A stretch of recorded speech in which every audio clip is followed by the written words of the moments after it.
Hello, I'm Kencee. I am Associate Chief Medical Officer for Inpatient Care at the University of Utah. I am also a physician. I practice hospital medicine and palliative medicine. And I'm here to talk with you about our U of U managerial experience in responding to the COVID-19 pandemic in Utah. I was asked to serve as our planning chief back in March 2020. And so I'm going to talk a little bit about who we are in Utah, what we did that I felt like was unique. And then I am actually out of internet and cell phone service at the time of this presentation. So one of my colleagues, Spencer Steinbach, will be answering questions at the end. So to start with who we are at the U. So our mission, University of Utah Health, serves the people of Utah and beyond by continually improving individual and community health and quality of life. This is achieved through excellence in patient care, education, and research.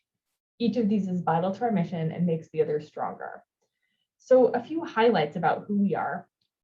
We're the only academic medical center in the West. We have 5 hospitals, 759 staffed beds, over 1,500 physicians, 5,000 staff, and we see about 30,000 discharges per year. We've actually had a very busy 6 months, and so I would guess for fiscal year 22, it's going to be higher. In addition, we have very specialized care available. And so for about a 5-state region, we're the only ones that can do some burn, surgical, and transplant care. We have 20 affiliates. We have rural hospitals that refer to us consistently. We have 12 community health centers out through the communities of Utah. And so that is who we are, and that's what's a little bit unique about our hospital. So I want to talk about some really important lessons in the pandemic. And so I'm going to start with the single source of truth. We're going to talk about testing. We're going to talk about PPE, or personal protective equipment. And then we will talk about how we stretched our capacity. There's 3 S's to take care of. There's actually 4. And so space, staff, stuff, and special. So we'll talk about that, and we'll talk about our vaccine efforts after that. So I want to start with taking everyone back to March of 2020. And so what I'll tell you is at that point, I was practicing in hospital medicine and palliative medicine. I have 2 now 7-year-olds, but they were in kindergarten. And so the first picture, and what I will always remember, is when my kids had to do school from home at 5 years old. And so this is a photo of an empty classroom. This happened across the US in mid-March. School shut down and in a moment had to go to virtual education. Many of these photos come from the resources at the bottom of the screen. In reflection over a year, in March of 2021, people were asked to submit their photos of the moment, which was the moment you knew the world was going to change. The other thing that was big here in Utah was the Diamond Princess cruise ship. So we had Utahns on that ship where there was the early COVID outbreak. One of our first patients was Clement Chow. He's a PhD here at the University of Utah. He blogged and wrote on Twitter about his experience with COVID-19. He was one of our first of many to follow. Sports shut down, so there was no sporting events happening. There were no sporting events happening, nothing on TV to watch, no games happening. Things are different now. I will never ever forget the empty grocery store shelves in early March of 2020. I remember walking the aisles and just seeing things like this and thinking, this is crazy. This is a different way of life. And then here in Utah, I think everyone is aware, we have a number of ski resorts that are internationally known, and those all shut down in mid-March. And so March in Utah is some of the best skiing, but everything was closed. And so this is what life looked like then. And so what was going on at the University of Utah is my then boss, Dr. Bob Pendleton, pulled together a group because we had to figure out how are we going to lead our health system through what we saw happening in Seattle and New York and in Wuhan and in Italy, a giant surge of COVID-19 patients. And we had never prepared for that before. And so what we realized was really, really important was a single source of truth. So early on, and still, there is data available everywhere. And so it's really easy to get trapped into a place where you're looking at different data. So one member of your team might have a different bit of information than another member, and planning with that is really, really difficult. So what we started with was on the left, which was what are our resources and what do we do and how do we know when things are different? And so what we ended up developing out of this, it was a full day just planning on whiteboards. was what's on the right, and that is the daily huddle management sheet. And so essentially every day during the pandemic until recently, now we have this at Epic, our electronic medical record, we knew exactly how many beds were available, how many beds were filled, how many staff were available, how many staff were sick, what our med supplies were, did we have enough ventilators, what was our state doing, did we know how many cases there were. And so this was published every day until now we have it in Epic. It does still come out, but this let everyone in our institution see exactly what was available and exactly what the status of the system was. The next thing we did that was critical was communication. And so let me tell you what you see on this stream. And so the bottom of the page is Pulse. This is our intranet at the University of Utah. You can see that there is a lot of COVID information. So it became very, very clear right away that we needed to use an institutional facing screen as a way to collect all of the information. So all of our clinical protocols are here, everything else is here. And so if you click on that little gray tile, the live streams, there is once or twice a week, sometimes 3 times a week, information that is communicated by experts. And so let me tell you about who is on this slide. So the far left is Dr. Tom Miller. He is our Chief Medical Officer. He has been kind of our facilitator of the live stream, as it's come to be called, for the last 20 months. And so we have relevant experts. So the middle photo is Dr. Jean Marie Mayer. She's our Chief Medical Epidemiologist. She has talked about PPE and transmission and vaccines and booster shots and isolation and all of those things every week for months. And so all of our faculty, staff, all of our employees have access to this, and it's watched up to thousands of times so that we all have the same information. On the far right is our CEO, Dan Limbergen. He was recently appointed as our permanent CEO. And so he holds a management council at 3 p.m. on Wednesday afternoons, I think, and just continues to communicate what's important, what's happening as an institution. And then our senior vice president, Dr. Michael Good, sends out 3 good things to know. And this highlights the weekly video update. This talks about changes in testing or expectations for our employees. And so everyone has access to these sources of information. So the single source of truth has been critical for us in working as a team and knowing what we have all been doing to respond to this pandemic. Next, I want to talk about testing. So for those who are less familiar, Utah has, at this point, 4 major health systems, although it's soon to be 3. So we have the University of Utah, where I am. We have Intermountain Healthcare, we have HCA, and we have Steward. And so Intermountain and the University of Utah have done the majority of testing throughout the pandemic. And so when the pandemic hit, we did several things that were really critical. So the top center photo is of our testing tents. And so we had tents set up throughout the community, reaching to Park City and then further south and further north at our community centers that were sending tests on people in their cars. But then we realized that not everyone has a car. And so we sent out our wellness bus. And so our wellness bus traditionally is used for what it says on the screen, blood pressure, blood glucose, and cholesterol. But we changed it to be for COVID testing. So we went into communities that may not have access to testing, and we did tests there. The bottom slide is ARUP. ARUP is a critical partner. It's actually a nationally known lab that serves hospitals throughout the country. And they have done millions of tests in the last year plus. And so on the far right are what we call BIGS booths, and I'm going to talk about those a little bit. But what we realized after doing the testing tents for a little bit is that summers in Utah are really, really hot and sometimes really smoky. And winters in Utah are really, really cold and snowy. And so running a testing tent was a little bit miserable for our staff. And so what we had to figure out how to do was to do this safely indoors. And so enter Biggs booths. I'm going to show you a photo of Jeremy Biggs here in a minute. He is an occupational medicine physician. And then we have a Center for Medical Innovation that I'll also talk about here in a minute. But we had to figure out how to do testing safely indoors. So the top is the photo of these booths, which are plexiglass boxes, so that someone can do a saliva test without exposing everyone around them to COVID-19.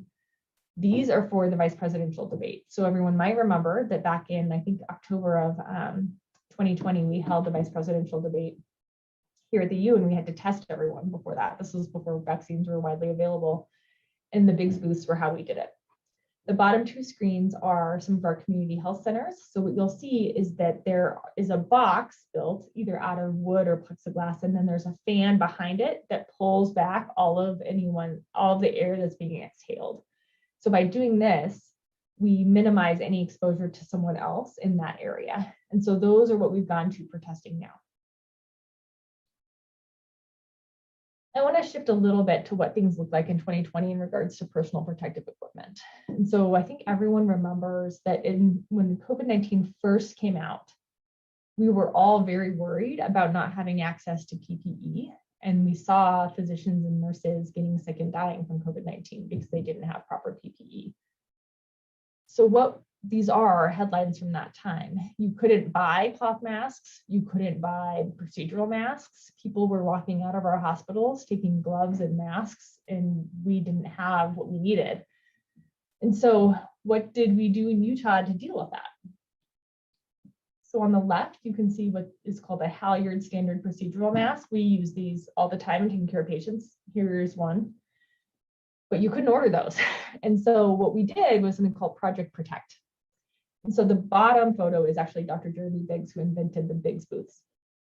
And so we acquired material from China. We ordered 10,000 kilograms of it. We paid for that up front. And then we had volunteers with something called Project Protect. Many of these people were from the LDS Church, and they sewed us a number of masks to help get us through the pandemic without the access that we had to normal PPE.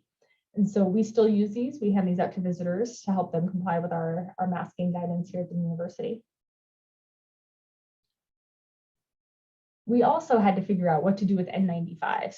And so remember in the COVID pandemic earlier, we treated this as a contact and droplet virus, but there were aerosol generating procedures. So we needed to have a way to be able to protect our staff who needed to intubate a patient. And so we actually built and ran a recycling protocol for our N95s. And so what happened is that people would put them in their used N95 in a bin. They would label it with the date, time, and their name and their unit. Then it would come down to a room that our facilities and engineering team built, I think in 2 or 3 days. Then we would process them, let them dry, return them to the unit in an alphabetical filing cabinet where people could get their N95 back and use it again. And so we extended use of N95s by doing this. What about PAPRs? So for those who aren't familiar, PAPRs are the hoods you see in the bottom right photos. These are a power air purifying respirator. So basically the machine shown on the left, pull air in, process it, and then keep the wearer safe from any airborne virus. You couldn't buy these in 2020. And so basically we had to figure out how to build them. And so what you'll see on the right is our Center for Medical Innovation, who built our own PAPRs. And so we built 500 of them and sent some to MD and Health Services. So for those that don't remember, the University of Utah serves several Native American communities in the Four Corners area. And one of the worst outbreaks in 2020 was there. And so we supplied them with PPE by doing this. And I wanted to just highlight, this is our CMI team. So this is the team that helped us develop and build many of the things that helped keep us safe through the pandemic here at the university. I want to shift to stretching our capacity. So as we watched regions of Italy shut down, we watched Wuhan be overwhelmed, we watched New York and Seattle, we tried to figure out what is the biggest commodity needed in the COVID-19 pandemic. It was, and it still is, a staffed ICU bed. So what we wanted to figure out how to do is how can we stretch our ability to take care of intensive care unit patients?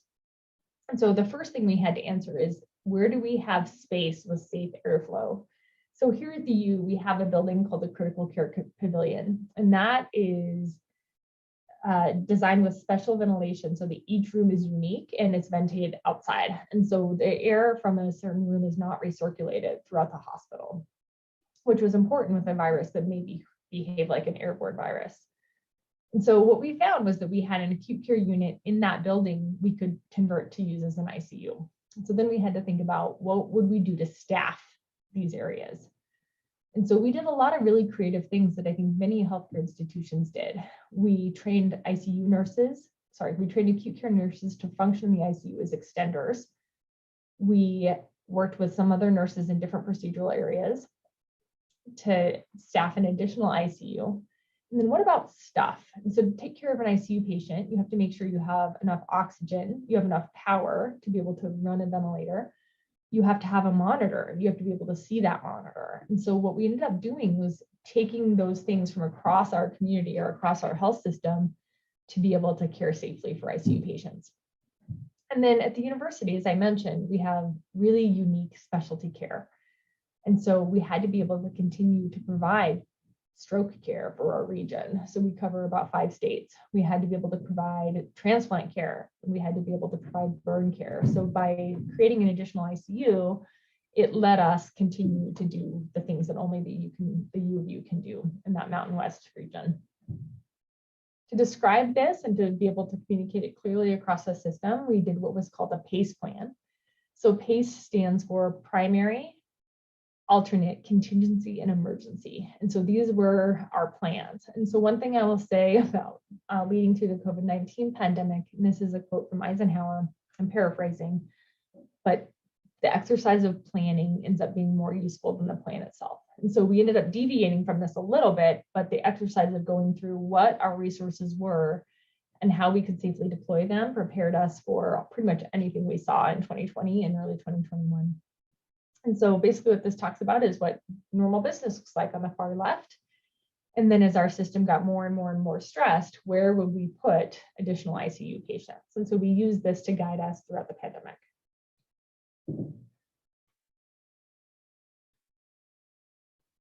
So I want to highlight a little bit of some of the things we did throughout the pandemic. And so the University of Utah adapted a universal masking policy very, very early, earlier than most academic medical centers throughout the Mountain West and throughout the US.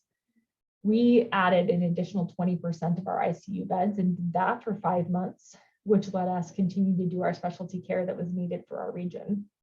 In addition, we had to find room for COVID care in our acute care units. And so we added HEPA filters, we changed ventilation in about 60 rooms to be able to do that. And then some of the other photos, so the top is our MICU nurses and their PAPers. The bottom 2 are our acute care unit we converted to an ICU. And then the very bottom was the mayor of Salt Lake City had a group of us talk about how important it was to limit COVID transmission in the community because we were running out of resources. And so we held multiple huddles, meetings, press conferences, and rallies to keep each other and keep our patients safe. Just to talk about vaccines for a minute. So the University of Utah, as many instances across the world, got access to vaccine in mid-December. And so we ended up vaccinating almost all of our employee workforce, over 50,000 of our patients. And then at this point, U of U is the only institution in Utah that's requiring vaccine for clinical staff and students. And so to talk a little bit about how we did this, so the bottom left is the tent. And so we actually had a tent behind our emergency department and we gave vaccines to staff just when they could come for several weeks. And then we moved to the vaccine clinic. So that's the top 2 photos. This was actually staffed by volunteers throughout our workforce. And so I volunteered a few times to give vaccines to staff and to patients, and it was very, very rewarding.